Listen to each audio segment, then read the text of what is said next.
ابھی یہاں باتیں ہو رہی تھی کہ پاکستان معیشت کے لحاظ سے کمزور ہے، ہم اور معاملات سے کمزور ہے. نہیں ہے کمزور، ایمانیات کمزور ہے.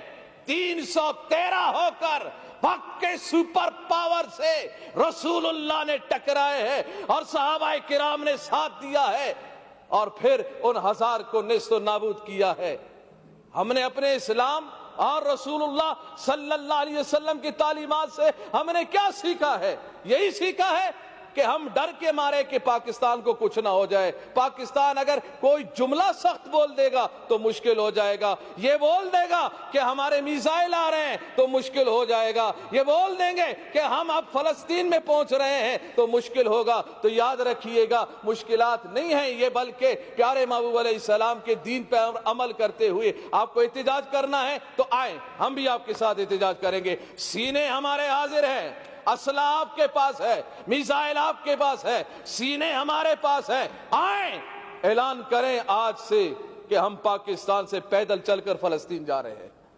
ہم فلسطین جا کر ہم اپنے مظلوم مسلمانوں کی مدد کریں گے، ان کے ساتھ تعاون کریں گے، اپنا سینہ پیش کریں گے، اپنی جانیں پیش کریں گے اور انشاءاللہ اس یورپ کے ناجائز اولاد اسرائیل کو گھٹنے ٹیکنے پر مسلمان تلواروں کے ذریعے ہی مجبور کر سکتے ہیں. اس کے علاوہ ان قراردادوں سے اور اقوام متحدہ سے بھیک مانگ کے، یورپی یونین سے بھیک مانگ مانگ کے فلسطینیوں کو ہم آزادی نہیں دے سکتے ہیں. ہم قرآن ہاتھ میں لے کے، رسول اللہ کی تلوار کو ہاتھ میں لے کر اور آواز یہ بلند کر دے کہ محمد بن قاسم کے ہم ماننے والے ہیں، ان کے سپاہی ہیں، ہم صلاح الدین ایوبی کے سپاہی ہیں، ہم صحابہ کے سپاہی ہیں. ہمارے مسلمانوں پر جو تشدد کیا جا رہا ہے ہم آ رہے ہیں.